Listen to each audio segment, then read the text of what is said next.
A female hospital janitor had grown used to being invisible, until one night she caught a strong metallic smell in the room of a dying old man. Without hesitation she slipped into the lab at midnight and ran an illegal test, knowing it was risky enough to cost her her job. But that bold, courageous act uncovered a truth that 20 of the hospital's top doctors had missed, saving the life of the dying billionaire and opening a bright future she had never dared to imagine. Before we continue, tell us what time it is and where you're watching from, and subscribe because tomorrow I've got something extra special for you. The thing about working nights at Mercy General is you become a ghost. People talk around you like you're furniture. They forget you have ears. They definitely forget you have a brain. But Mira Valdez remembered everything. Tonight, standing in room 417 with her mop, she smelled something that made her blood run cold. Metallic. Sweet. Wrong. Marcus Chen lay dying in the bed, machines beeping, skin yellow, hair falling out in patches. 23 specialists had examined him over the past 2 weeks. None of them knew what was killing him. His wife visited every morning, sitting by his bedside with red-rimmed eyes and trembling hands, watching her husband of 30 years fade into something she didn't recognize. But Mira knew. She'd spent 3 years pushing this mop through Mercy General's corridors, 3 years being invisible, 3 years since her scholarship evaporated, and her dreams of becoming a chemist died with her mother's medical bills. She cleaned floors now, emptied trash, existed in the margins of a world that had once promised her so much more, but her mind never stopped working. The yellowing at Chen's fingernail bases, the patchy alopecia concentrated near his temples, the gum discoloration she'd first noticed a week ago, the peripheral neuropathy that made his hands shake when he tried to hold his wife's fingers. She'd seen these symptoms before, in a toxicology textbook she'd studied until the pages fell apart, back when she was the brightest chemistry student Riverside University had ever seen. Back when professors told her she had a gift for seeing patterns others missed. Back when her future stretched out bright and certain before her mother's cancer diagnosis rewrote everything. Thallium poisoning. Someone was murdering Marcus Chen, one application at a time, and nobody with the authority to stop it was looking in the right direction. Mira moved her mop in slow, methodical circles across the floor, keeping her head down, her movements practiced and unremarkable. The door stood partially open, allowing her to hear fragments of conversation from the hallway where nurses gathered during their brief moments of respite. "It's heartbreaking," Patricia Hammond was saying, her voice carrying that particular exhaustion that came from watching patients die without understanding why. "Chen's wife keeps asking what's wrong, and we have no answers. Dr. Morrison brought in specialists from 3 different hospitals. They've run every test imaginable. I heard they're talking about calling hospice," another nurse replied. "By the end of the week probably. His organs are shutting down one system at a time. Whatever this is, it's aggressive and we're completely in the dark." The door swung wider, and Patricia entered with a fresh IV bag. "Still working on this room?" She didn't wait for an answer. "Hurry up. Dr. Morrison's bringing the whole consulting team through in 5 minutes. They're doing another evaluation, though God knows what they think they'll find that they haven't already tested for a dozen times." Patricia hung the bag with efficient movements, checked Chen's vitals with practiced hands and left without making eye contact with Mira. The invisibility was so complete, so total, that Mira sometimes wondered if she'd actually disappeared, if the uniform had somehow erased her from the visible spectrum of human awareness.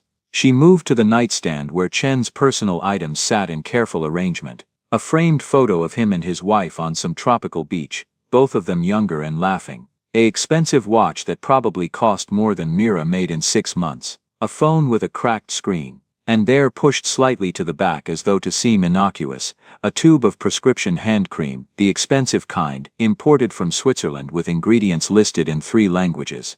Mira lifted it carefully, studying the label with the trained eye of someone who used to read chemical compounds the way other people read novels. The ingredients looked standard, therapeutic, harmless, but when she opened the cap, that metallic smell intensified, flooding her nostrils with a scent she recognized from exactly one place, a graduate-level lab demonstration when Professor Chen, no relation to the dying man, had shown them how certain heavy metals could be masked in everyday substances. How poisoners throughout history had hidden their weapons in plain sight. Her pulse quickened, hammering in her throat. She knew that smell, had encountered it exactly once, but her memory was precise, photographic when it came to chemistry. The distinctive odor of thallium sulfate, barely detectable beneath the lavender and chamomile oils, but unmistakable to someone who knew what to look for. The door opened again.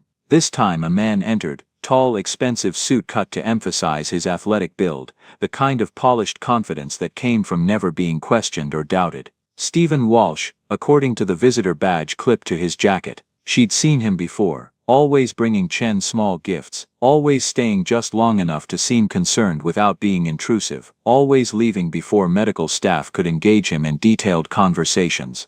He noticed her with the mild surprise people reserved for furniture that unexpectedly moved. Still cleaning. I'll just drop this off for Marcus and get out of your way. He placed a fresh tube of hand cream on the nightstand, identical to the one already there, and adjusted its position with unnecessary care, making sure it sat prominently within easy reach of Chen's right hand, the hand he naturally favored. Mira kept her eyes down, her hands busy with her cloth, but every cell in her body screamed attention to that simple gesture, too deliberate, too careful, too practiced. The movement of someone who'd done this many times before and had refined the ritual to perfection. He's really declining fast, Walsh said, speaking more to himself than to her, performing concern for an audience that didn't exist. Terrible thing, we've been friends for 20 years, built our company together from nothing. Started in his garage, worked 100-hour weeks, made it into something worth $50 million, and now, he trailed off with practiced sadness, checked his expensive watch, the kind that cost more than a car, and left, his footsteps confident against the tile, a man who walked through the world certain of his place in it. The moment the door closed, Mira stood frozen, her cleaning cloth clutched in white-knuckled hands. The pattern crystallized with devastating clarity, each piece clicking into place with the precision of a chemical equation balancing itself. Walsh visited every 48 hours, she'd noted it on her rounds, the regularity catching her attention the way patterns always did. Fresh hand cream appeared every visit, positioned carefully for easy access, and Chen's condition worsened on a schedule that aligned too perfectly with those deliveries. A spike in symptoms roughly 6 to 8 hours after each visit, followed by slight stabilization before the next application. This wasn't medicine failing. This wasn't some mysterious illness baffling the medical establishment. This was systematic, calculated, methodical murder, happening in plain sight while everyone with the credentials to stop it looked everywhere except at the obvious. She finished cleaning the room on autopilot, her hands moving through familiar motions while her mind raced through possibilities and obstacles. In another life, the one where scholarships didn't evaporate, and mothers didn't get cancer and dreams didn't die under the weight of medical bills, she would have walked straight to the attending physician and presented her findings with the confidence of someone whose expertise mattered. But in this life, she wore burgundy scrubs with environmental services stitched across the back, and people like her didn't interrupt consulting teams to suggest diagnostic theories. They emptied trash cans and kept their observations to themselves and accepted their place in the rigid hierarchy that governed every interaction within these walls. Mira pushed her cart into the hallway, where the fluorescent lights hummed their eternal song and the hospital moved through its nighttime rhythm of beeping monitors and hushed conversations. Down the corridor, she could see Dr. Morrison gathering his consulting team, 6 physicians in white coats, all wearing expressions of professional concern mixed with the particular frustration of experts confronting a problem that refused to yield to their expertise. She could tell them, right now, walk up to that cluster of authority and explain what she'd figured out, but she knew exactly what would happen. They'd stare at her uniform, they'd exchange glances that said everything without words.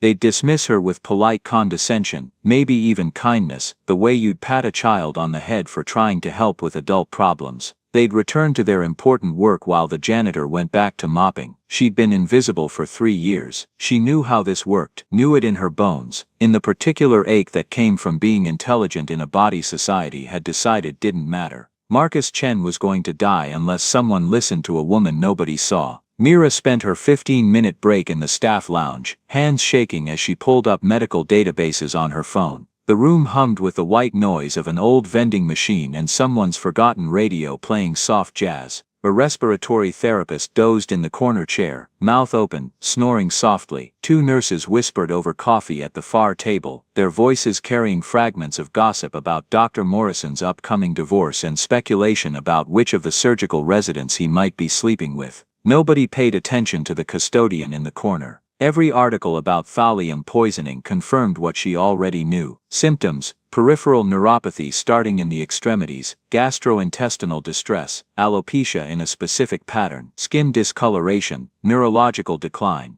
Timeline: symptoms typically appearing within days of exposure, worsening with continued contact, fatal within weeks if untreated. Exposure method: most commonly through skin contact or ingestion, easily masked in cosmetic products or food. She had to speak up, had to force them to listen. A man was dying, and she held the answer they were missing. Mira, your break's over. Patricia stood in the doorway, clipboard in hand, expression suggesting break time had been a generous gift that was now being recalled. We need 417 deep cleaned. Dr. Morrison wants everything perfect for when Chen's family comes tomorrow morning. They're calling in hospice consultation. He's not going to make it much longer. Hospice. The word hit like a punch to the sternum, driving the air from her lungs. Patricia. Mira stood too fast, her chair scraping against the tile. Has anyone tested Marcus Chen for heavy metal poisoning? The nurse blinked, surprise flickering across her tired features. Heavy metals. They ran a comprehensive tox screen when he was first admitted. Everything came back negative.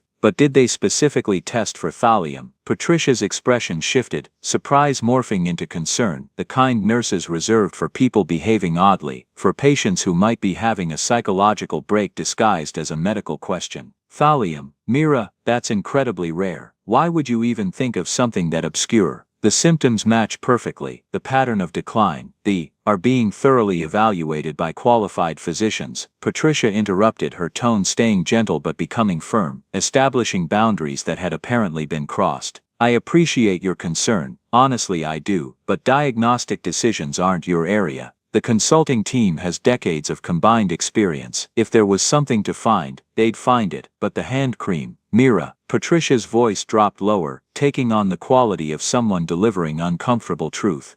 I know you used to study chemistry or whatever before you worked here, and that's great, but you're not a doctor, you're not a nurse, you're not qualified to make medical suggestions, and frankly, it's inappropriate for you to try. Focus on your cleaning duties, okay? That's what you're here for, that's what you're paid for. The dismissal landed softly but completely, a velvet hammer that left no room for argument. Mira nodded, swallowed the rising heat in her chest, anger and humiliation mixed into something that tasted like bile, and walked past Patricia into the fluorescent-lit corridor, where her cleaning cart waited like a faithful reminder of her place in the hospital hierarchy. She returned to 417, where Marcus Chen continued his slow decline toward death, and began the methodical process of making everything spotless for a family who would soon gather to say goodbye to a man who didn't need to die. Her hands moved with practiced efficiency, but her mind kept circling back to that tube of hand cream, to Stephen Walsh's careful placement of a fresh supply, to the pattern that was so clear it practically screamed its own truth into the void.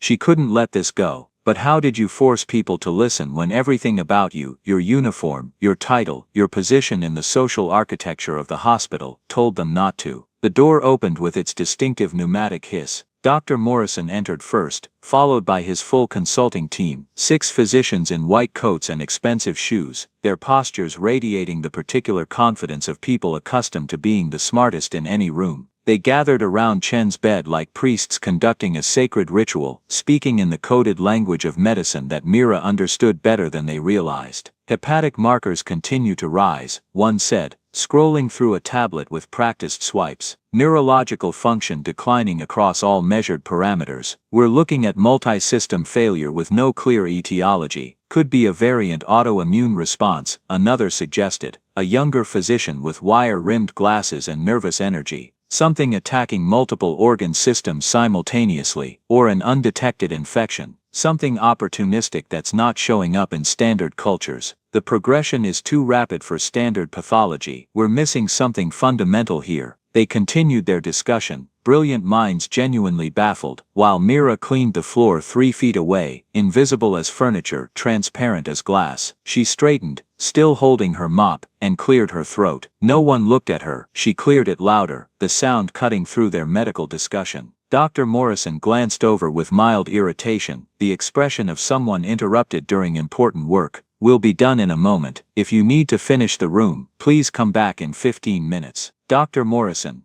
Her voice came out steadier than her heartbeat. I think you should test Mr. Chen for thallium poisoning. The room went silent. 6 physicians turned to stare at her with identical expressions of surprise shading rapidly into offense, as though the furniture had suddenly started offering medical opinions. I'm sorry, Morrison said slowly, each word carefully enunciated. Did you just attempt to make a diagnostic suggestion? Yes, sir. The symptoms match thallium exposure almost perfectly. The hair loss pattern, the peripheral neuropathy starting in his feet and hands, the gastrointestinal issues, the skin changes, the rapidity of decline, and you're qualified to make this assessment based on what exactly? He let the question hang in the air, eyebrows raised, inviting her to confess her presumption. I studied chemistry, advanced toxicology.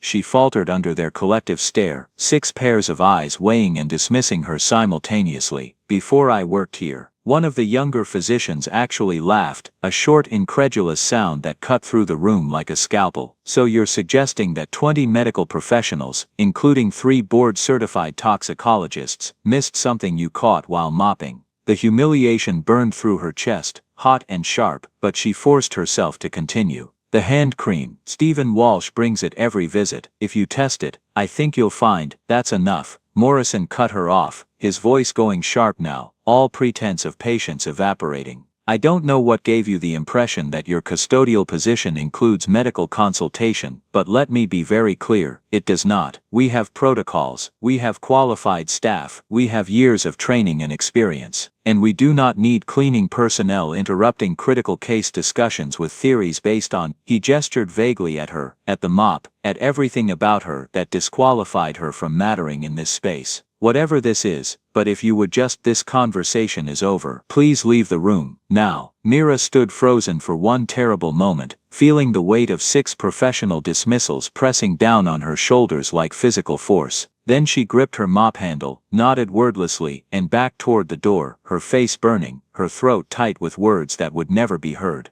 Just before she exited, she heard one of the physicians mutter, voice low but not low enough, "Can you believe that? A janitor playing detective. What's next? The cafeteria staff performing surgery." Soft laughter followed her into the hallway, the kind of casual cruelty that came from people who'd never had to fight to be taken seriously, who'd never been dismissed based on what they wore instead of what they knew. She pushed her cart toward the supply closet with mechanical precision, her face burning, her mind screaming that she was right. She knew she was right, but being right meant nothing when no one would listen. In the supply closet, a cramped space that smelled of bleach and industrial cleaning products and resignation, she finally let herself stop moving. Her hands shook as she gripped the edge of the industrial sink, knuckles white against the stainless steel. Marcus Chen was going to die. Stephen Walsh was going to get away with murder, and she was going to have to live with the knowledge that she'd tried to speak truth into a world that only heard people who looked a certain way, sounded a certain way, existed in a certain stratum of social acceptability. The door opened behind her. Mira, she turned to find Patricia standing there, her expression softer than before, almost apologetic, the look of someone who felt bad about enforcing rules they didn't make. "I heard what happened," the nurse said quietly. "Morrison told security to issue you a formal warning.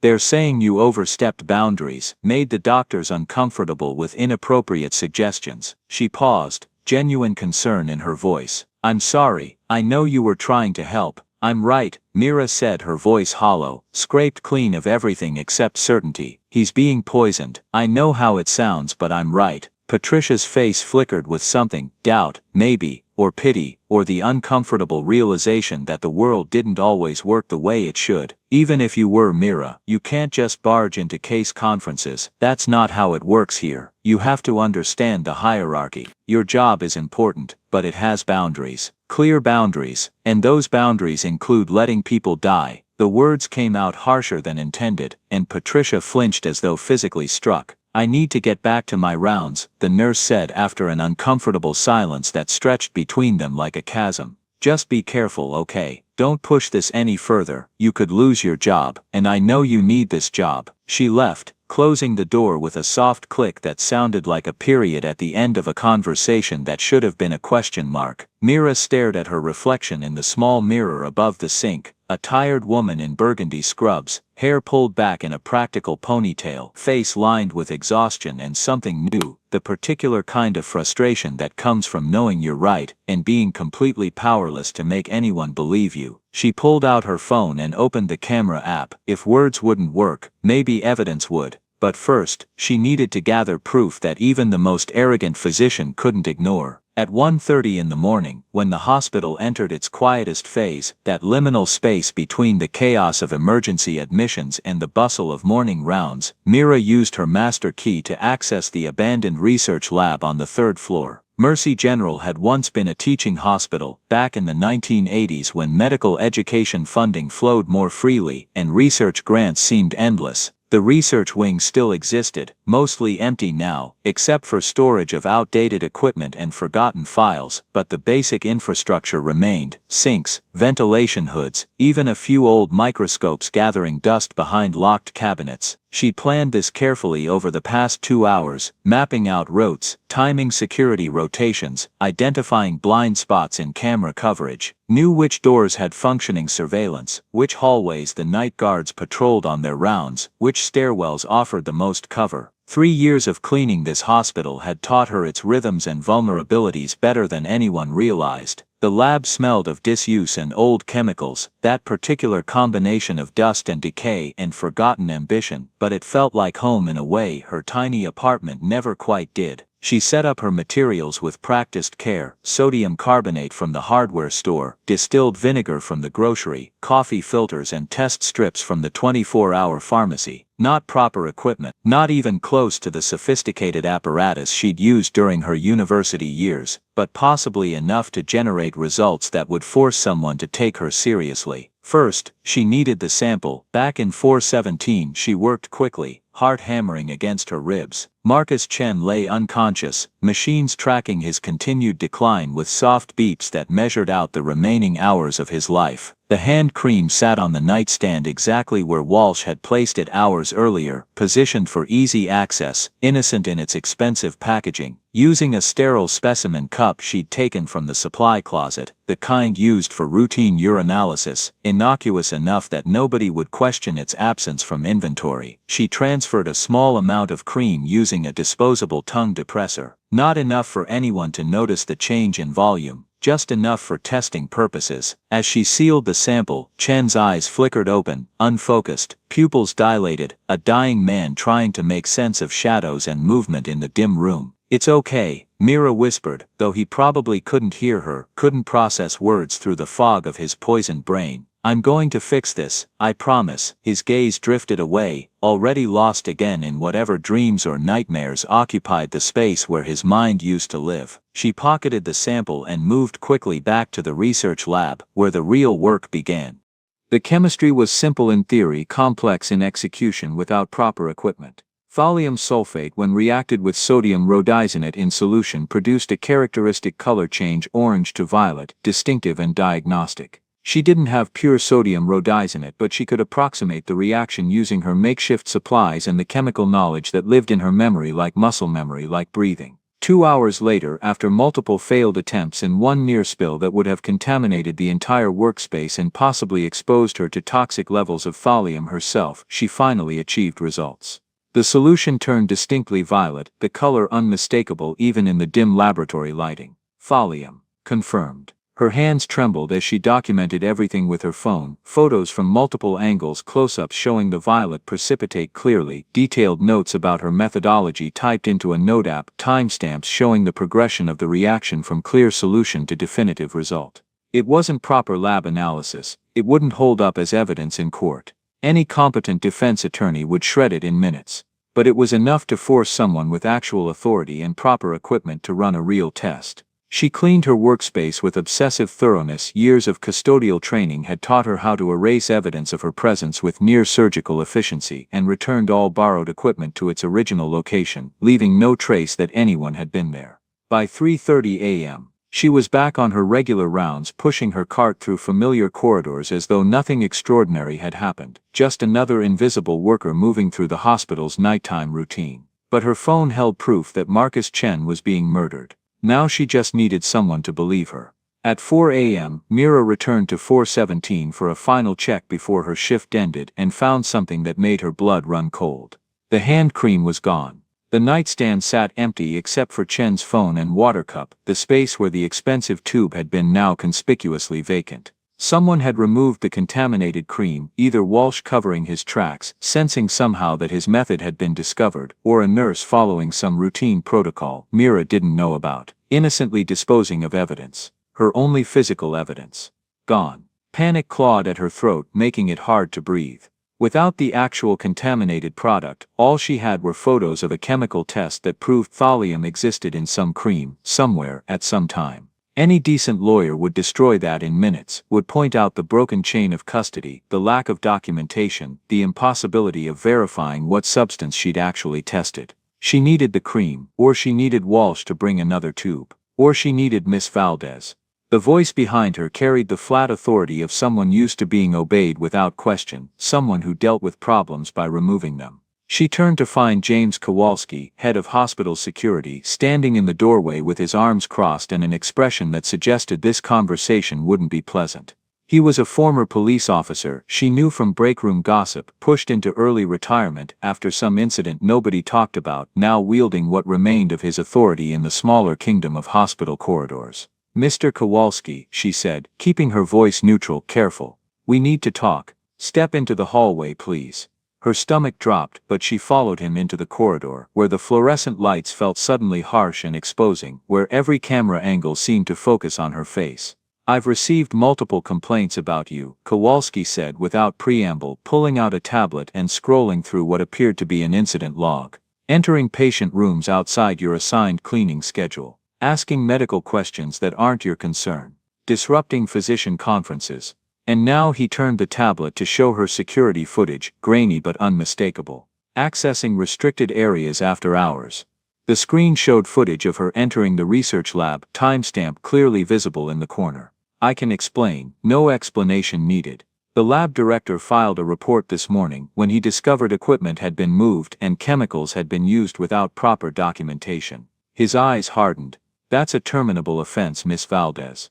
Possibly criminal, depending on what you were doing in there and whether you were stealing hospital property." The world tilted slightly, reality becoming unstable beneath her feet. "I was testing for thallium," she said, deciding that honesty was her only remaining option, that lies would only make things worse. "Marcus Chen is being poisoned, and nobody will listen to me, so I gathered evidence the only way I could." Kowalski stared at her like she'd just claimed aliens were stealing hospital supplies, his expression mixing disbelief with something that might have been concern about her mental state. "You're telling me you broke into a research lab to conduct an unauthorized chemical analysis because you think you've identified a poisoning case that an entire medical team missed?" "Yes. And you don't see how that sounds, how that looks from where I'm standing." "I see exactly how it sounds," Mira said, her voice rising despite her best efforts to stay calm, frustration overriding caution. "It sounds crazy, it sounds like someone overstepping, like someone who doesn't know their place. But Marcus Chen is dying, and Stephen Walsh is killing him with contaminated hand cream, and if you fire me or arrest me or whatever you're planning to do, at least get someone to test for thallium first. Please. Before it's too late." Kowalski studied her for a long moment, his expression unreadable, decades of police training making his face a mask. "Wait here," he finally said, and disappeared into a nearby office. Mira stood in the empty hallway, her career imploding in real time, her heart hammering against her ribs, wondering if doing the right thing was supposed to feel this much like committing professional suicide, like throwing yourself off a cliff and hoping someone would catch you before you hit bottom. 5 minutes later, 5 minutes that felt like hours, like days, like lifetimes, Kowalski returned with Dr. Morrison in tow. The physician looked even less pleased than the security chief, his face tight with anger barely controlled. "Miss Valdez," Morrison said icily, each word clipped and precise, "you were explicitly told to stay out of medical decision-making. Instead you've now added breaking and entering to your list of violations. I want you escorted off hospital property immediately." "Security will wait." A new voice interrupted from down the hallway, cutting through Morrison's dismissal with quiet authority. Dr. Rachel Winters approached, 50s, silver hair cut in a sharp bob, white coat with chief medical officer embroidered on the pocket, her reputation as someone who didn't suffer fools or waste time on lost causes preceding her like weather. She'd built Mercy General's research program from nothing in the 90s, published papers that changed treatment protocols, and ran her department with the kind of fierce competence that made people either love her intensely or fear her deeply. "What's going on here?" Winters asked, her sharp eyes moving between Morrison, Kowalski and Mira, reading the situation with the practiced assessment of someone who'd spent decades navigating hospital politics.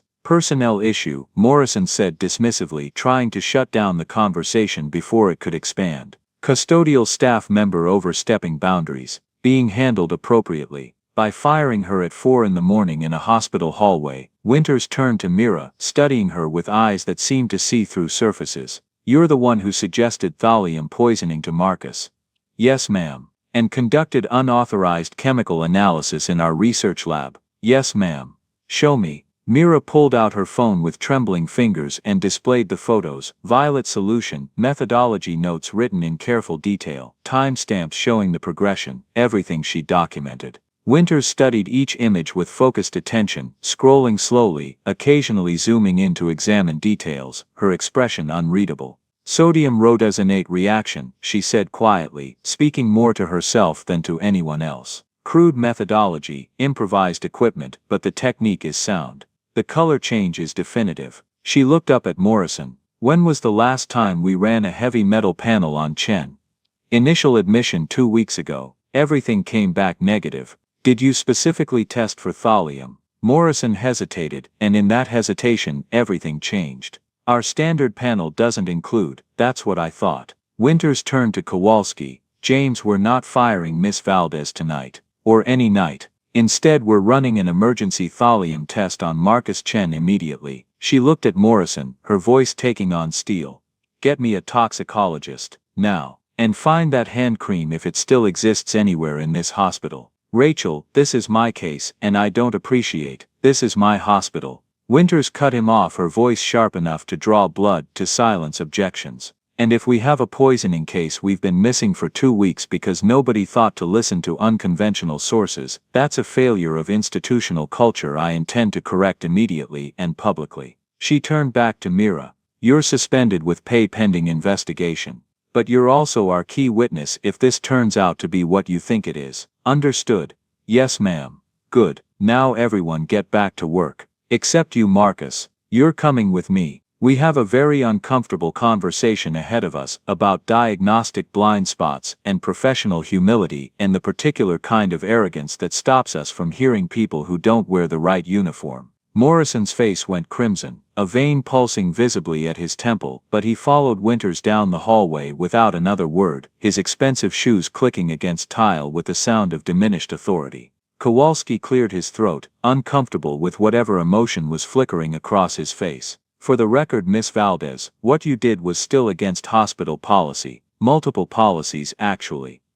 "I know," but he allowed himself a slight smile, the first crack in his professional facade. "If you're right about this, you might have just saved a man's life. So maybe we consider this your final warning instead of a termination. Sound fair?" "More than fair. Thank you." He nodded and walked away, leaving Mira alone in the fluorescent-lit corridor with her phone full of evidence and a suspension that felt surprisingly like vindication, like the moment before everything changed. She'd forced them to listen. Now she just had to be right. The thallium test required sending samples to a specialty lab 40 minutes across town. Results would take 4 to 6 hours, maybe longer depending on how busy they were, how many other hospitals were sending urgent toxicology requests that morning. Mira went home, showered, tried to sleep, failed completely. She lay in bed staring at the ceiling of her tiny apartment, listening to her neighbor's television through thin walls, replaying every moment of the past 6 hours. The confrontation with Morrison, the humiliation in front of the consulting team, the break-in, the test. The violet solution that proved she was right, or proved she'd correctly identified thallium in some substance. Without the actual hand cream, without documented chain of custody, her evidence remained circumstantial, suggestive, but not definitive. What if Walsh had somehow switched the cream? What if the tube she'd tested wasn't the one he'd been applying? What if she'd made some error in her improvised methodology, generated a false positive through contamination or technique failure? Doubt gnawed at her as morning light crept through her window. At 11:15 a.m., her phone rang, unknown number. She answered with her heart in her throat. "Miss Valdez, this is Dr. Helen Park from toxicology. Dr. Winters asked me to call you directly. The results are back from the specialty lab." Mira's heart stopped, then restarted at triple speed. "And thallium levels are critically elevated. Highest concentration I've seen in 20 years of practice. You were absolutely correct in your assessment." Park's voice carried genuine respect mixed with something like wonder. "We've initiated chelation therapy with Prussian blue. The police have been contacted and are bringing Stephen Walsh in for questioning. And Miss Valdez, you saved Marcus Chen's life. According to the toxicologist's report, he would have been dead by tomorrow morning. Possibly sooner." The words hit like a tidal wave, washing over her in a rush that left her breathless. "I thank you. Thank you for believing me. Thank you for being persistent enough to make us listen when every institutional force was telling you to be quiet and stay in your lane." Park paused. "Can you come to the hospital? Dr. Winters wants to speak with you, and the police need a formal statement for their investigation. I'll be there in 30 minutes. Take your time, you've earned it." The bus ride into the city felt surreal, like moving through a dream where normal rules didn't quite apply. Other passengers read newspapers or stared at phones, living ordinary lives, having no idea that the woman sitting 3 seats from the back had just exposed an attempted murder that everyone with credentials had missed. When she arrived at Mercy General, the atmosphere had changed in ways both subtle and profound. Nurses who'd previously looked past her now stared with open curiosity, with something that might have been respect or might have been discomfort at having their assumptions upended. A resident actually held the door for her, making eye contact, murmuring "excuse me" as though she mattered. When she passed the 4th-floor nurses' station, Patricia Hammond met her eyes and nodded, not quite an apology, but an acknowledgement that something significant had shifted in the hospital's social architecture. Dr. Winters met her in the administrative conference room, along with Dr. Park, 2 police detectives in plain clothes, and Marcus Chen's wife, a small woman with red-rimmed eyes and clenched fists, wearing the exhausted expression of someone who'd been living on fear and coffee for too many days. "Miss Valdez," Mrs. Chen said before anyone else could speak, her voice breaking on the words. "They told me what you did. Everyone thought my husband was dying of some mysterious disease, but you knew. You figured it out when all those doctors with their fancy degrees couldn't." Her voice broke completely. "You saved him. How do I even begin to thank you for that?" Mira felt tears prickling behind her eyes, emotion threatening to overwhelm the careful control she'd maintained. "You don't have to thank me. I couldn't watch him die when I knew what was happening. But nobody else knew. Nobody else cared enough to look past what they were supposed to be looking at. The medical team cared deeply," Dr. Winters interjected gently, fairly. "They were simply looking in the directions their training and experience told them to look. Which is why we're all here." She turned to Mira. "The detectives need your complete statement. Everything you observed about Walsh's visits, the pattern you noticed, your analysis of the hand cream. Take your time and be thorough. This is a criminal investigation now." For the next 90 minutes, Mira walked the detectives through every detail, every observation, every tiny piece of the pattern she'd assembled over 2 weeks of cleaning Marcus Chen's room. They recorded everything, asked clarifying questions, treated her observations with the serious attention of professionals who recognized expertise regardless of what uniform someone wore. "We recovered the hand cream from hazardous waste," one detective said, a stocky man with gray hair and tired eyes that suggested he'd seen too much human cruelty. "Initial field tests confirmed thallium sulfate at levels that would have been lethal within another 48 hours. Walsh apparently thought he was being clever, slow poisoning that mimicked natural illness, no obvious trauma, no reason for anyone to suspect murder. Perfect crime. Except it wasn't perfect," the other detective added, a younger woman with sharp features and sharper eyes. "He didn't account for the cleaning lady being smarter than he was. We've got him cold. Financial records show he took out a $2 million life insurance policy on your husband 6 months ago," she said to Mrs. Chen, naming himself as beneficiary through some business partnership clause buried in their corporate documents. "Motive means opportunity, it's all there."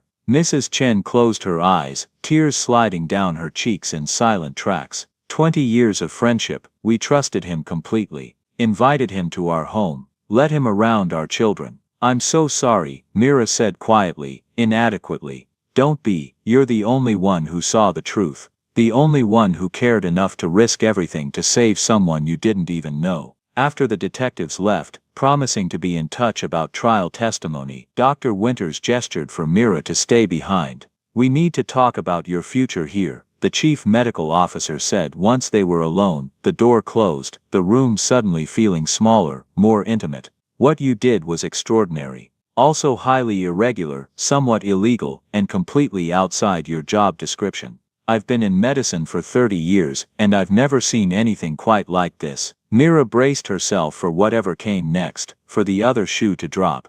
Which is why, Winters continued, and something in her expression shifted. I'm offering you a position in our toxicology department. Not as custodial staff, as a toxicology technician in training, with full tuition coverage to complete your undergraduate degree at Riverside University. We have a partnership program for promising candidates. If you accept, you'll work part-time here, while studying full-time there. After graduation, assuming you maintain adequate grades, and I suspect you will, we'll sponsor you through graduate school. Full ride, no debt. The room spun slightly, reality becoming unstable. I don't understand. Why would you? Because you have something we desperately need more of in medicine, the ability to see patterns others miss. Raw talent that's been wasted pushing a mop for 3 years when it should have been pushing the boundaries of diagnostic medicine. Winters leaned forward, intensity in her eyes.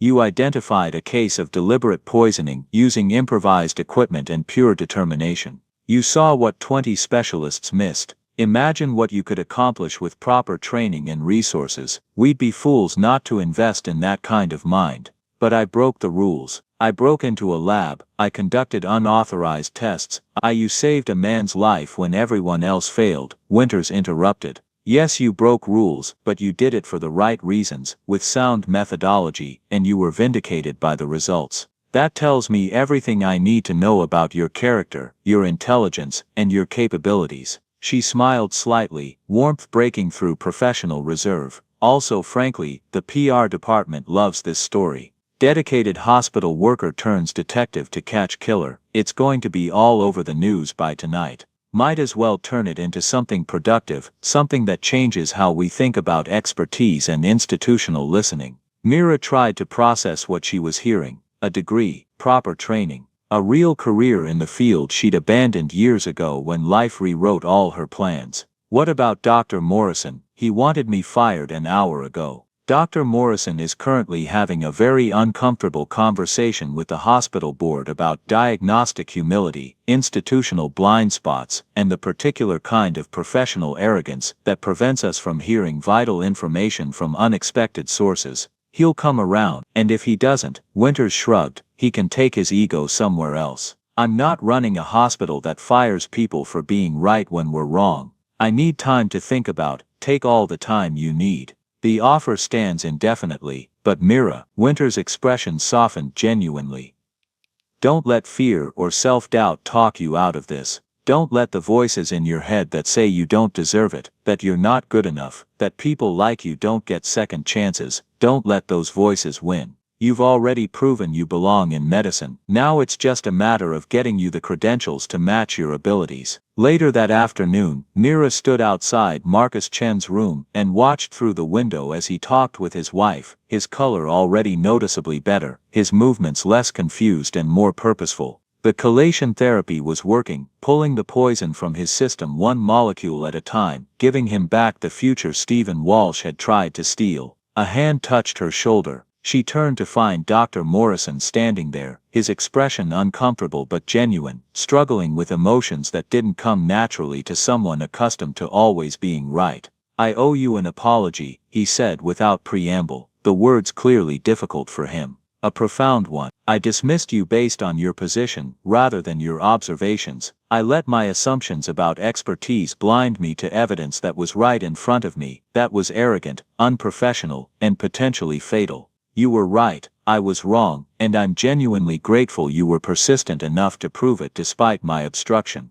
Thank you, Mira said, unsure what else to say, uncomfortable with this reversal of power dynamics. Dr. Winters told me about her offer to you. I hope you accept it. We need people who think differently, who question our assumptions, who see what we miss when we're too focused on our own frameworks. He paused, struggling with the words. And for what it's worth, when you finish your training, I'd be honored to work with you as a colleague rather than having dismissed you as a custodian. I've learned something important from this, and I hope you'll give me the chance to prove that. The words clearly cost him something: pride, ego, the comfortable certainty of his place in the hierarchy, but they mattered anyway. I'll think about it, she said. After he left, she pulled out her phone and looked at the photos of her improvised test, the violet solution that had proven her right, that had saved a man's life, that had changed everything about her future in the span of hours. She thought about her mother, gone now for 2 years, and the choice that had seemed so clear at the time: family over education, responsibility over dreams, survival over aspiration.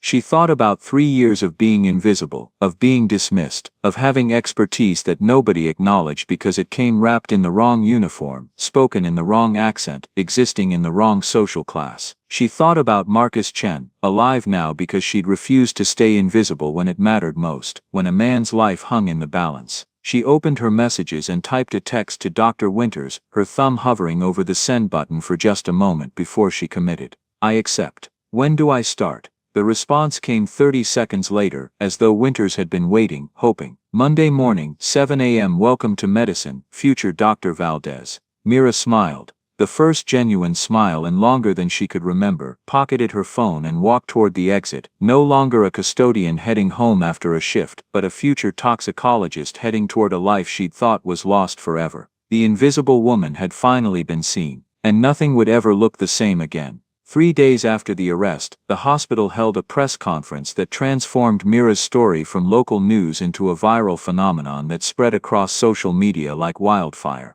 She stood awkwardly at the edge of the platform, wearing clothes borrowed from a friend because she didn't own anything appropriate for television cameras, while Dr. Winters, members of the hospital board, and the police chief took turns praising her extraordinary observational skills, her dedication to patient care, her courage in speaking truth to power. Cameras flashed continuously, creating spots in her vision. Reporters shouted questions over each other, creating a wall of sound that made it difficult to think. Mrs. Chen stood beside her throughout the entire ordeal, holding her hand like Mira might disappear if she let go for even a moment. Miss Valdez, how did you know it was poisoning when all those doctors didn't? The question came from a reporter in the front row, aggressive and pointed. Mira leaned toward the microphone, her voice steadier than she felt. I didn't know anything the doctors couldn't have known. The information was available to everyone, but I had certain advantages. I was invisible in the hospital hierarchy, which meant people talked freely around me, forgot I was listening, forgot I might understand what they were saying.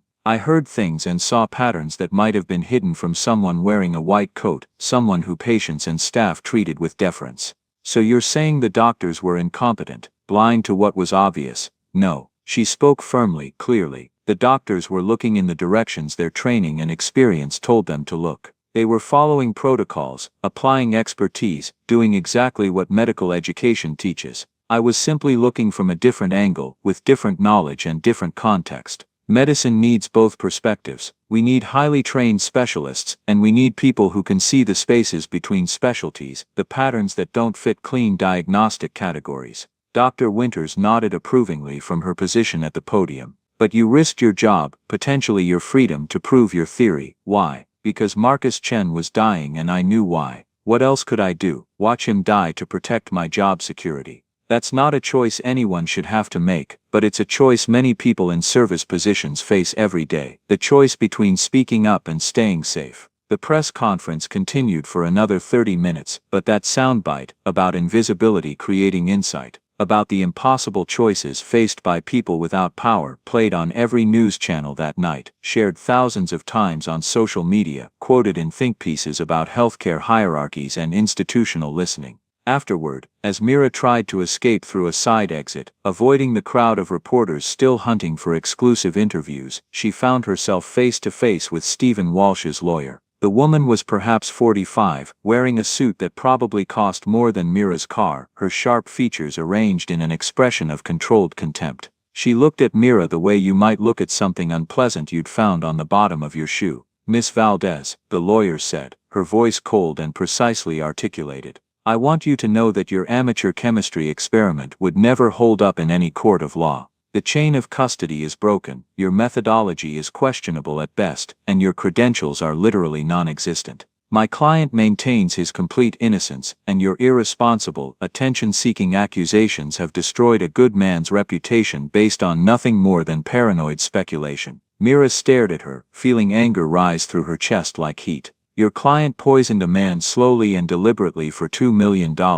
Official laboratory tests performed by certified toxicologists confirmed everything I found. If maintaining his reputation was his priority, maybe he shouldn't have committed attempted murder." Alleged attempted murder, and coming from someone who broke into hospital facilities to conduct illegal experiments with stolen materials, your moral authority is somewhat compromised, wouldn't you say? I saved a man's life. What exactly have you accomplished today besides defending someone who applied poison to his best friend's skin for weeks while pretending to care about him? The lawyer's eyes flashed with something dangerous. "I'll see you at trial, Miss Valdez. We'll let a jury decide whose version of events they believe, the medical professionals who followed proper procedures, or the janitor who broke multiple laws while playing detective based on a college chemistry class she never finished." She walked away before Mira could respond, her expensive shoes clicking against pavement with the sound of threats and promises. The encounter left Mira shaking, anxiety flooding through her system. What if Walsh's legal team was good enough to create reasonable doubt? What if they convinced a jury that her evidence was tainted, her observations unreliable, her entire theory nothing but the conspiracy thinking of someone who'd watched too many crime shows and had delusions about her own importance? That evening, sitting in her small apartment with Riverside University admission forms spread across her kitchen table, her phone rang. Marcus Chen. She'd given him her number at the hospital.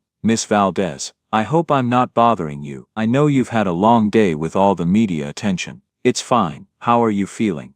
"Better every single day. The doctors say I'll make a complete recovery, no permanent organ damage, no long-term neurological effects, all because you caught it quickly enough." His voice trembled with emotion he wasn't trying to hide. "They told me that if you'd waited even 48 more hours, my liver and kidneys would have started irreversible failure. I'd be dead right now, and Stephen would have collected his insurance money and gone on with his life like nothing happened. But you're not dead, you're going to be fine. Because of you, because you risked absolutely everything to save a complete stranger. Because you refused to accept the world's judgment about your place and your voice." A pause, heavy with significance. "I've been thinking a lot about that over the past few days. About how many people walk past us every single day, cleaning our offices, serving our food, driving our cars, taking care of our children, and we never really see them as fully human. We never think they might know something we don't. We never imagine they might have the intelligence and courage to save our lives." "Mr. Chen, I want to establish a scholarship fund, the Chen Foundation for non-traditional medical students, specifically for people who show exceptional aptitude but don't have traditional educational paths or resources. People like you, people who've been overlooked and underestimated. It won't bring back the years you lost, but maybe it can help others avoid losing theirs in the first place." His voice strengthened with conviction. "And I'd like you to be on the board of directors. Help us identify candidates who have the kind of insight you brought to my case, the kind of intelligence that exists outside conventional frameworks. What do you say?" Mira felt tears burning behind her eyes, overwhelming emotion threatening to break through her careful control. "I say yes, absolutely, completely yes."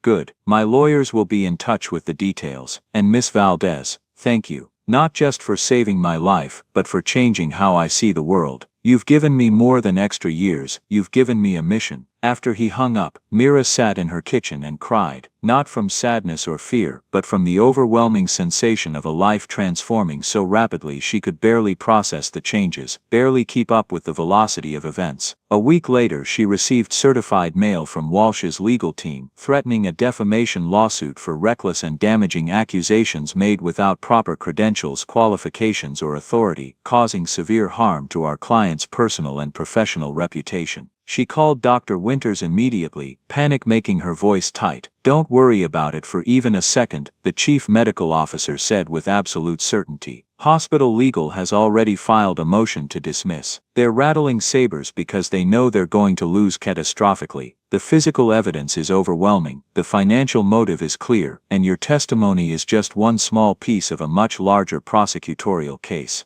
They want to intimidate you into silence, into not testifying, into disappearing. Don't give them that satisfaction. It's working a little, Mira admitted, the intimidation, that's completely normal and completely human. But here's what you need to remember, what you need to hold on to. You were right, completely undeniably, objectively right. And being right doesn't require credentials or permission or social status, it just requires evidence and logic and courage. You had all three. Stand firm, we're standing with you. The words helped, but fear still lived in Mira's chest as the trial date approached. 2 months later, the trial began in a downtown courthouse that smelled like old wood and anxiety. Mira sat in the witness box on the third day of testimony, acutely aware of Stephen Walsh glaring at her from the defense table with barely contained fury, and answered the prosecutor's questions with the same methodical precision she'd used in her improvised laboratory work. Miss Valdez, please walk the jury through what you observed during your time cleaning Mr. Chen's hospital room. She did. The metallic smell that first caught her attention, the specific pattern of fingernail discoloration that matched textbook descriptions of heavy metal poisoning, the timing of Walsh's visits correlating perfectly with spikes in Chen's symptoms, the careful, deliberate way Walsh positioned the hand cream for easy access. Every detail she'd documented, every observation she'd made, laid out clearly for 12 jurors who watched her with expressions ranging from sympathy to skepticism. Walsh's attorney rose for cross-examination with a predatory smile that suggested he'd been waiting for this moment, preparing for weeks to destroy her credibility. Miss Valdez, you have no medical degree, is that correct? That's correct.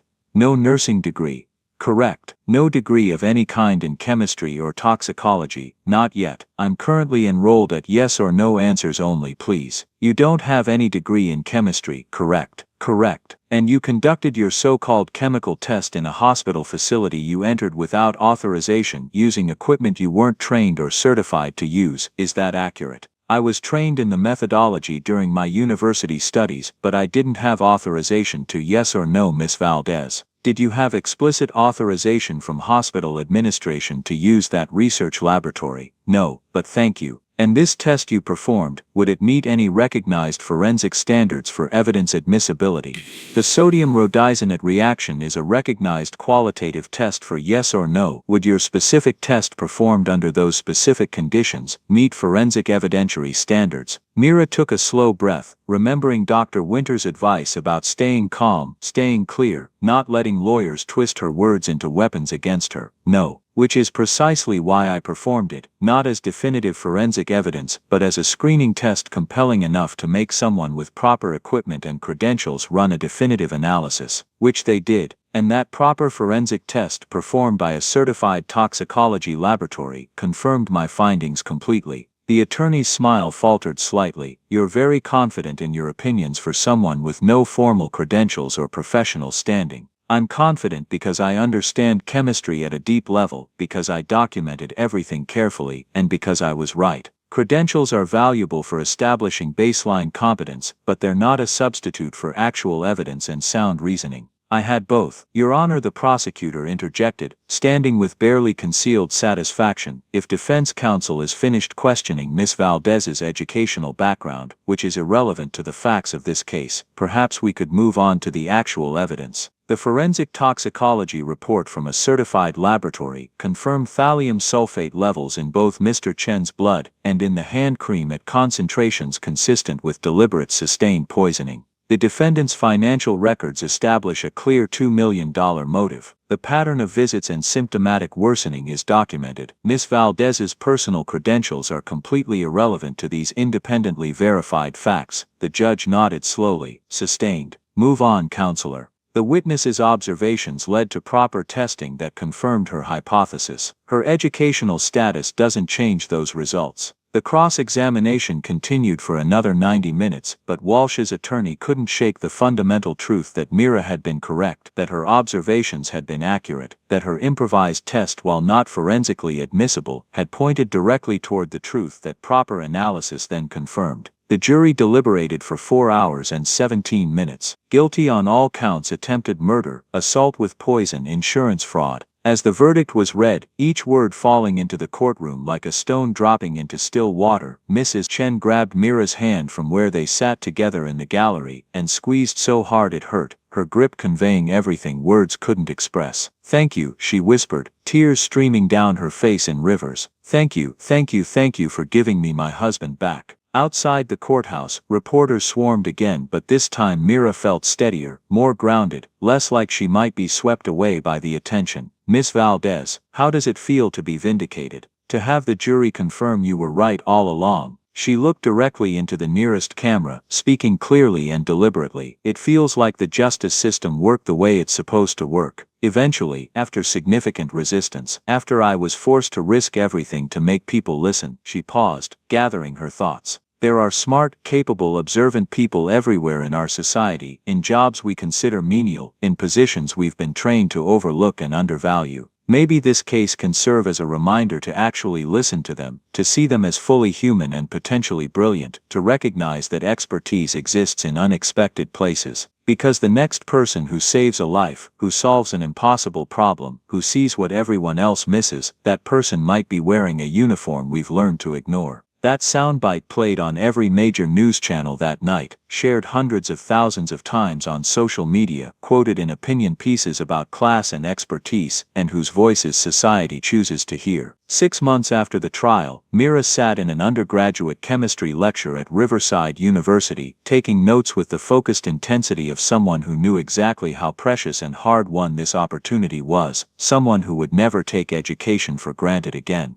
Professor Amanda Chen, still no relation to Marcus, paused her lecture on advanced spectroscopy techniques to make an announcement to the class. "Before we continue with today's material, I want to acknowledge one of our students. Many of you probably recognize Mira Valdez from news coverage earlier this year. She identified a case of deliberate thallium poisoning using improvised equipment and exceptional observational skills, ultimately saving a man's life when an entire team of specialists had missed the diagnosis." The professor looked directly at Mira. "She's a perfect example of why I always tell you that chemistry isn't just about expensive lab equipment and impressive credentials. It's fundamentally about understanding how matter behaves and interacts, and that understanding can exist anywhere, can develop in anyone with curiosity and determination." "Welcome back to chemistry, Miss Valdez. We're genuinely glad to have you here." The class erupted in spontaneous applause that made Mira's face heat with embarrassment and pride in equal measure. After class, 3 younger students approached her, their expressions mixing admiration with curiosity. "Is it true you basically used household chemicals to test for heavy metal poisoning?" "Not exactly household chemicals, but yes, I improvised the sodium rhodizonate reaction using materials from a pharmacy and hardware store. It's more sophisticated than baking soda volcanochemistry, but it demonstrates that with proper understanding of chemical principles, you can adapt techniques to available resources. Could you maybe show us the methodology sometime, like as a demonstration?"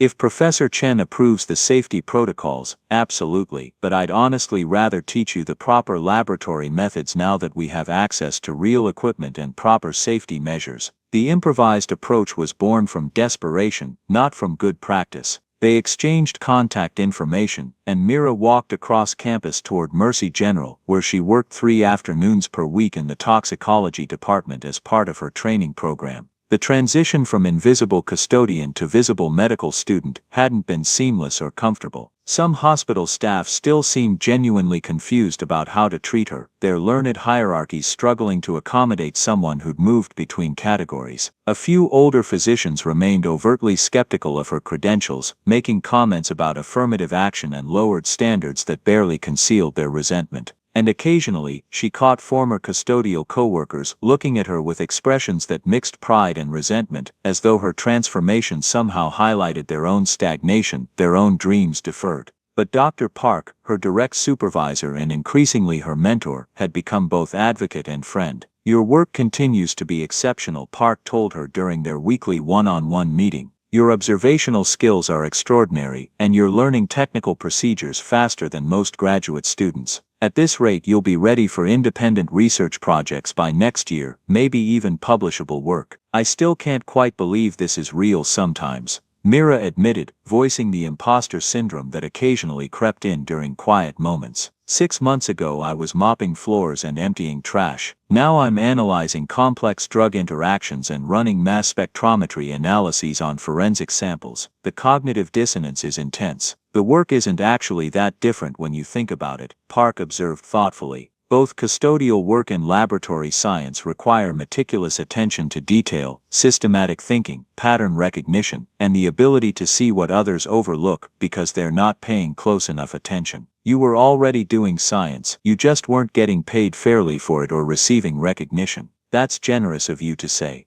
It's accurate, though I imagine you're still adjusting to being visible, to having people actually listen when you speak. That's honestly the strangest part of all of this. People, physicians, researchers, students actually stop and pay attention when I talk now. They take my observations seriously, ask for my opinion like it might matter. After 3 years of being systematically ignored, it feels surreal. What you deserved all along, Park said firmly. But it also means you're carrying a particular responsibility now. You're representing everyone who's still invisible, everyone who cleans these floors and serves this food and drives these ambulances. They're all paying attention too, noticing things, making connections. But nobody with power is asking them. Nobody's creating channels for their observations to reach decision makers. So what do I do about that? You change it. When you're a full toxicologist with institutional standing, you create formal protocols for gathering observational data from all staff levels regardless of job title.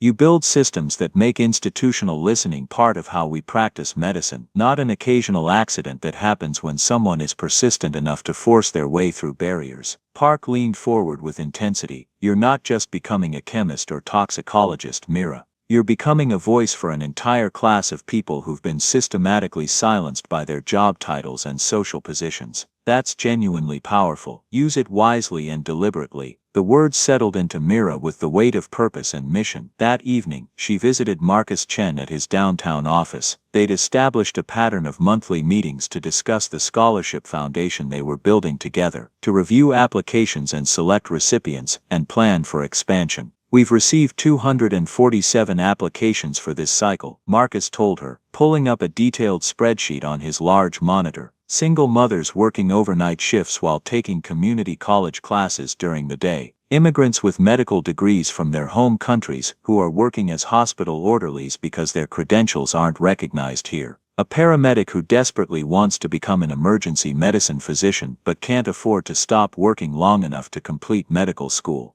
Your story has opened doors for all of them, given them hope that change is possible. Mira scrolled slowly through the applications, seeing fragments of her own past reflected in their struggles, the interrupted educations, the deferred dreams, the potential that society had decided wasn't worth investing in because it came wrapped in the wrong economic circumstances. We should fund at least 15 of them this year. Full ride covering everything: tuition, books, living expenses, childcare if needed. Let them focus entirely on studying and learning instead of constantly surviving and scrambling. I was thinking maybe 10 would be more realistic given our current endowment. 15 is genuinely ambitious. Everything about this entire project is ambitious and probably impossible. But 5 or 10 people won't change anything systemically. 15 or 20 starts to look like an actual movement, like institutional change rather than isolated charity. Marcus smiled with something like pride. You've definitely gotten bolder and more demanding since you stopped pushing a mop around hospital corridors. I've gotten louder and more willing to advocate, but the boldness was always there, always present. I just couldn't afford to let it show, couldn't risk the consequences of being noticed when invisibility meant job security. They ultimately selected 18 candidates, even more than Mira had suggested, stretching their budget but maximizing impact, and announced the Chen Foundation's second annual scholarship class at a press conference that generated significant regional media coverage. Mira stood at the podium in borrowed professional clothes, looking out at the scholarship recipients sitting together in the front row with expressions mixing hope and disbelief, and felt the full weight of what had started with nothing more than a metallic smell and a dying man's discolored fingernails. Every person in this room has a story similar to mine in its essential structure, she told the assembled crowd of recipients, donors and journalists. Stories of interrupted education, dreams deferred indefinitely, potential that society looked at and decided wasn't worth the investment because it came in the wrong package, or from the wrong neighborhood, or in the wrong accent. But all of you kept learning anyway, kept growing, kept paying attention to the world around you, kept believing that your minds and your observations mattered even when everything in society told you they didn't. She paused, seeing several recipients wiping away tears, their emotions raw and visible. This scholarship is saying loudly and clearly that you were absolutely right to believe in yourselves. Your observations matter. Your intelligence matters. Your voices and perspectives matter. And when you finish your education, when you're doctors and researchers and professors and experts in your fields, I want you to remember something crucial. Remember the people who are still cleaning the floors, still driving the buses, still serving the food, still doing the invisible labor that keeps our society functioning. See them, really see them as fully human. Listen to them when they notice things. Create channels and systems for their observations to reach people with power to act. Because I guarantee you the next person who saves a life or solves an impossible problem, or sees what everyone else has missed, might very well be someone that everyone else has been carefully trained to ignore. The applause was thunderous, sustained, genuine. Afterward, a young woman approached, early 20s, wearing a food service uniform with a name tag that said Rosa, scholarship acceptance letter clutched in trembling hands like a sacred document. Miss Valdez, I'm Rosa Martinez, I'm going to study pharmacology. I work in the hospital cafeteria right now, and I see things. I notice how certain medications affect patients who come through our line, when drug combinations seem to make people confused or sick, patterns in who's getting better and who's declining. But nobody with actual authority ever asks me what I've observed, never thinks that the woman serving soup might have relevant medical insights. She smiled nervously, hopefully. They will eventually though, right? Yes, they absolutely will, Mira said with complete conviction and certainty. And while you're waiting for that eventually to arrive, I want you to keep taking detailed notes, keep observing carefully, keep documenting patterns. And if you ever see something medically important that nobody with credentials is listening to, something where a patient might be in danger, you call me immediately, day or night. I will always listen. I will always take you seriously. That's a promise, understood? Rosa nodded, tears streaming down her face unchecked. Thank you so much for making this possible, for showing all of us that transformation can actually happen, that we're not crazy for dreaming bigger than our current circumstances. You're not crazy, you're absolutely right to dream, and you're going to make sure this kind of opportunity keeps existing for all the people who come after you, who are still waiting for someone to see their potential. That night, sitting in her slightly larger apartment, funded now by her modest hospital salary instead of custodial wages, Mira opened her laptop to work on a research paper Dr. Park had invited her to co-author about unconventional diagnostic approaches and the value of non-traditional observations in complex medical cases. Her phone buzzed with an incoming call, unknown number from an out-of-state area code. She almost didn't answer, tired from the long day, but something made her pick up. Hello? Is this Dr. Valdez? Not yet, still working toward that. But yes, this is Mira Valdez, who's calling. My name is Jennifer Williams, I'm a night custodian at St. Michael's Hospital in Philadelphia. I read about your case in a medical journal article, and I think I'm pretty sure one of our patients is being poisoned too, similar pattern. But nobody here will listen to me, and I don't know what to do or who to talk to. Mira sat up straighter immediately, already reaching for a notepad and pen, her mind shifting into the focused analytical mode that had saved Marcus Chen's life. Tell me absolutely everything you've observed, Jennifer. Start from the very beginning, include every detail no matter how small or insignificant it seems. And Jennifer, I want you to know something important. I'm listening. I believe you, and we're going to figure this out together. 3 years after Marcus Chen nearly died from systematic thallium poisoning, Dr. Mira Valdez stood in her own office at Mercy General, reviewing complex case files as the hospital's newest staff toxicologist and the youngest member of the diagnostic consultation team. The office was small but unmistakably hers, a desk positioned to overlook the parking lot where she used to wait for buses after exhausting night shifts, walls decorated with her hard-earned diplomas from Riverside University, and prominently displayed on the shelf behind her desk.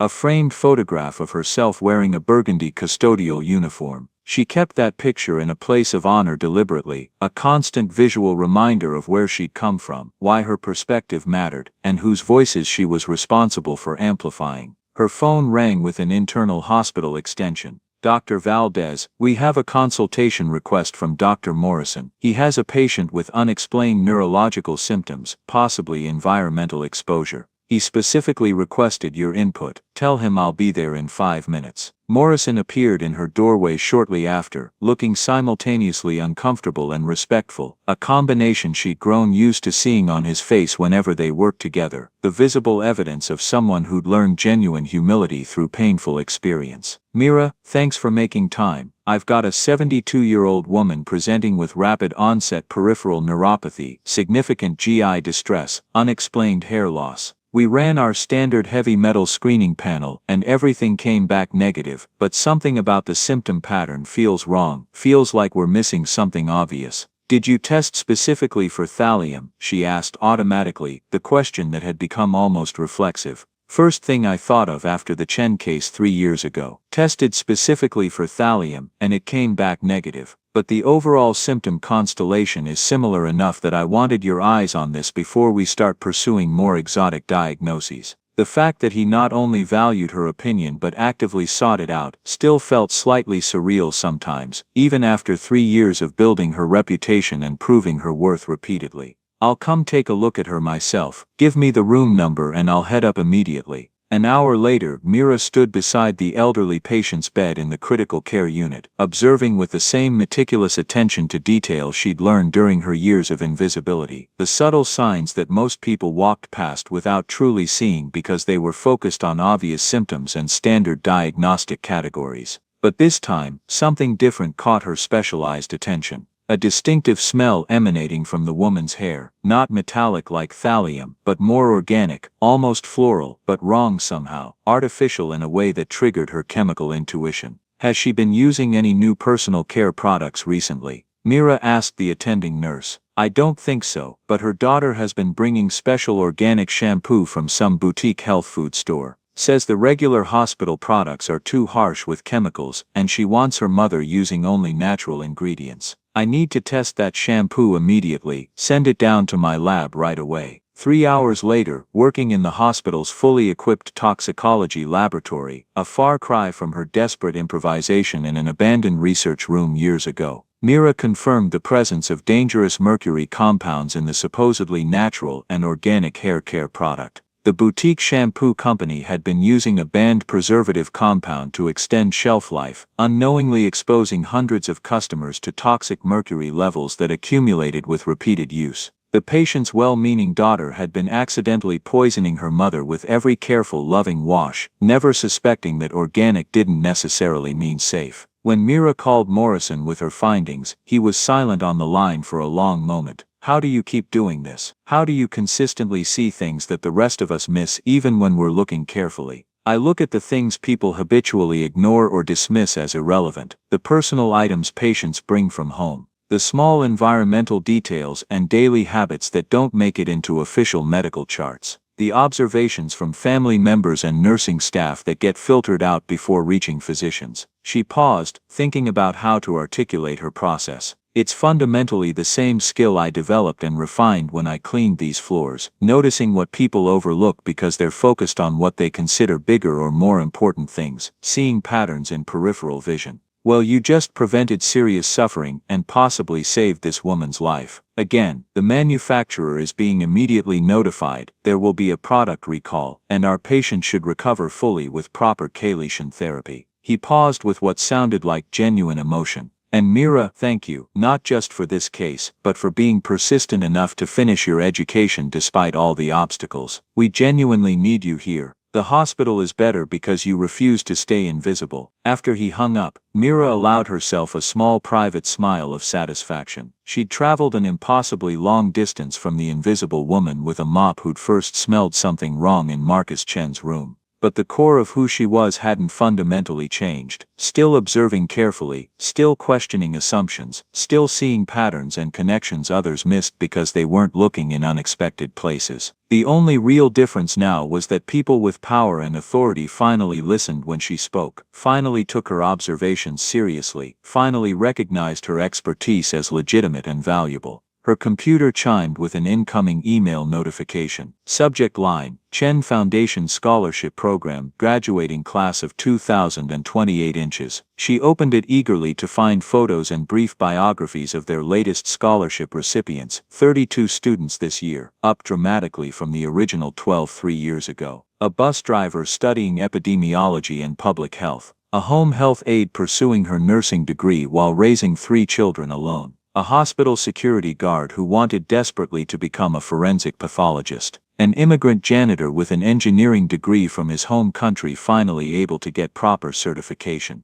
All of them people that society had systematically taught itself not to see as fully human or potentially brilliant. All of them now carrying expertise and perspectives that the world was slowly grudgingly learning to recognize and value. Mira forwarded the photos to Marcus Chen with a simple message: "Look at what we've built together. Look at how many lives we're changing." His reply arrived within seconds: "Look at what you started by refusing to be silent. I just provided money. You fundamentally changed the entire conversation about who gets to be considered an expert and whose observations matter. That's genuinely revolutionary." She stood and walked to her office window, looking down at the hospital parking lot where she used to catch the bus home after exhausting night shifts, invisible and undervalued, and carrying knowledge nobody with credentials thought to access. The parking lot looked subtly different now. Or perhaps she simply looked at it with different eyes, saw things she'd missed before in her own exhaustion and survival mode. Either way, she could see clearly now: the environmental services worker emptying trash bins with methodical precision and careful attention, the food service employee navigating heavy delivery carts through evening traffic, the countless people whose essential labor kept the hospital functioning smoothly but whose minds were never consulted, whose observations were never formally requested,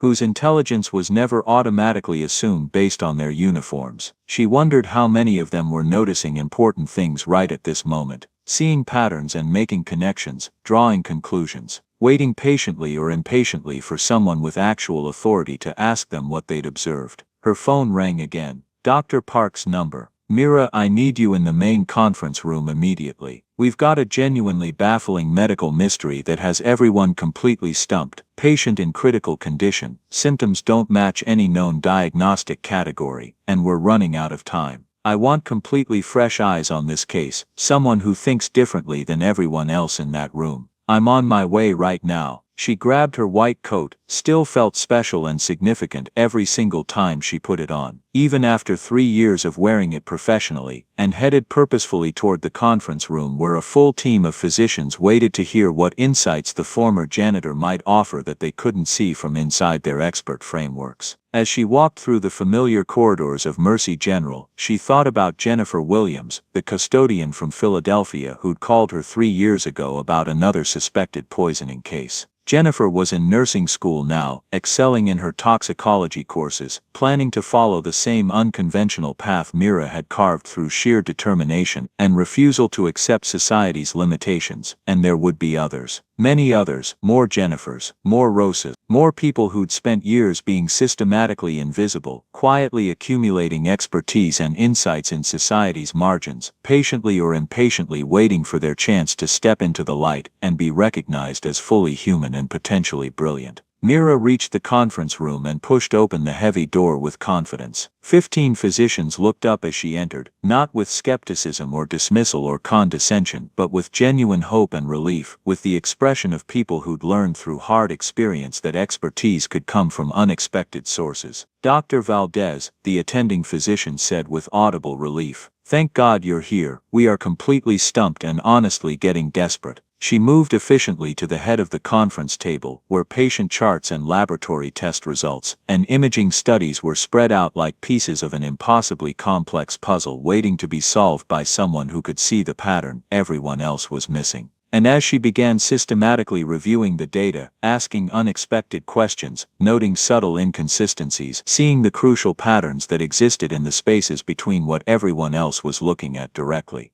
Mira felt that same spark of purpose and meaning that had driven her to risk absolutely everything 3 years ago. The invisible woman had become highly visible, recognized, credentialed, and respected, but she had never forgotten how to see the world the way invisible people see it, noticing what others overlooked, questioning what others accepted, seeing patterns in peripheral vision. And that fundamental difference in perspective made all the difference in the world.